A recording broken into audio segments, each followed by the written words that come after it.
ఏపీలో రాష్ట్ర ప్రభుత్వ ఆర్థిక పరిస్థితి కారణంగా అనేక అభివృద్ధి కార్యక్రమాలు ముందుకు సాగడం లేదు. ప్రజాప్రతినిధులు పలు ప్రతిపాదనలు ముందుకు తీసుకొస్తున్న రాష్ట్ర ప్రభుత్వం నిధులు కేటాయించలేక నాంచివేత ధోరణిలో సాగుతుంది. అలాంటి సమయంలో కేంద్ర ప్రభుత్వ నిధులతో చేపట్టిన ప్రాజెక్టులు కూడా ఇప్పుడు అడుగుపడనటువంటి పరిస్థితికి చేరిపోతుంది. నాయకుల మధ్య ఆధిపత్య పోరు అందుకు కారణంగా కనిపిస్తుంది. రాష్ట్రంలోనే ప్రతిష్టాత్మక టూరిజం ప్రాజెక్టులో ఒకటిగా భావిస్తున్న గండికోటలో అభివృద్ధి పనులు ఇప్పుడు ఆగిపోయాయి. అందుకు ప్రధాన కారణం బీజేపీ నేతల మధ్య విభేదాలు. అనకాపల్లి ఎంపీగా ఉన్న సీఎం రమేష్, జమ్మలమడుగు ఎమ్మెల్యేగా ఉన్న ఆదినారాయణ రెడ్డి మధ్య ఏమాత్రం పొసగడం లేదు. ఇరువురు ఒకరిపై ఒకరు ఆధిపత్యం కోసం చాలా రకాల ప్రయత్నాలు చేస్తున్నారు. ఆ క్రమంలోనే జమ్మలమడుగు నియోజకవర్గానికి కేటాయించిన 78 కోట్ల ప్రాజెక్టు పనులను ఎమ్మెల్యేకి తెలియకుండా ఎంపీ దక్కించుకోవడం ఈ వివాదానికి కారణంగా మారుతుంది. అదే సమయంలో సీఎం రమేష్ చెందిన రిత్విక్ సంస్థ ఈ ప్రాజెక్టు పనులు చేపడుతూ అందుకు శ్రీకారం చుట్టడమే కాకుండా అందులో కొన్ని సబ్ కాంట్రాక్ట్స్ని ఇతర జిల్లాలకు చెందినటువంటి నేతలకు కట్టబెట్టారు అనే ఆరోపణ జమ్మలమడుగు ఎమ్మెల్యే ఆదినారాయణ రెడ్డి వర్గీయులు చేస్తున్నారు. దాంతో మొత్తం రిత్విక్ సంస్థ ప్రాజెక్ట్ ఆఫీస్ మీద దాడి చేసి పనుల్ని నిలిపివేశారు.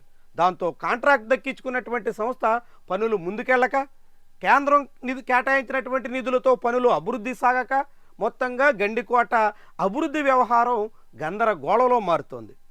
ఈ వ్యవహారం మీద రాష్ట్ర ప్రభుత్వ పెద్దలు జోక్యం చేసుకుని ఇరువురు నేతల్ని సముదాయించి సమస్యను పరిష్కరించాల్సిన బాధ్యత ఉన్నప్పటికీ ఇందులో వేలెట్టడానికి ఎవరు సిద్ధమవుతున్న దాఖలాలు లేవు. గతంలో కూడా ఆర్టీపీపీ వంటి అనేక వివాదాల్లో ఆదినారాయణ రెడ్డి అధిష్టానం ముందు ఒక మాట ఒప్పుకుని ఆ తర్వాత అందుకు విరుద్ధంగా తన ఆధిపత్యం చెక్కు చెదరకూడదు అన్నట్టుగా సాగిన అనుభవాలు ఉన్నాయి.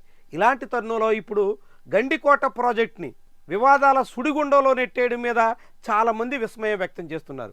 గండికోట అభివృద్ధి అయితే అత్యంత ప్రతిష్టాత్మకమైనటువంటి ప్రాజెక్టుగా మారే అవకాశం ఉండగా ఇలాంటి అడ్డంకుల కారణంగా, రాజకీయ విభేదాల కారణంగా ఈ రీతిన నిలుపుదల చేసేస్తారా అంటూ చాలామంది విస్మయం వ్యక్తం చేస్తున్నారు. రాజకీయ నేతల ఆధిపత్యం కోసం అరకొరగా జరుగుతున్నటువంటి అభివృద్ధి కార్యక్రమాలు కూడా అడుగుపడినటువంటి పరిస్థితి రావడం మీద చాలామంది ఆందోళన వ్యక్తం చేస్తున్నారు. ప్రభుత్వం కూడా చూచి చూడనట్టుగా కాలయాపన చేస్తున్నటువంటి వైనం మొత్తంగా కేంద్ర ప్రభుత్వ ప్రాజెక్టులో భాగంగా చేపట్టినటువంటి పనులు కూడా ముందుకు సాగకపోవడం ఇదంతా జమ్మలమడుగు వాసుల్ని ఆందోళనకి గురి చేస్తుంది. గండికోట టూరిజంగా బాగా అభివృద్ధి చెందితే అనేక రకాలుగా ఆ ప్రాంతానికి ప్రయోజనం కలుగుతుందనే మాట ఉంది.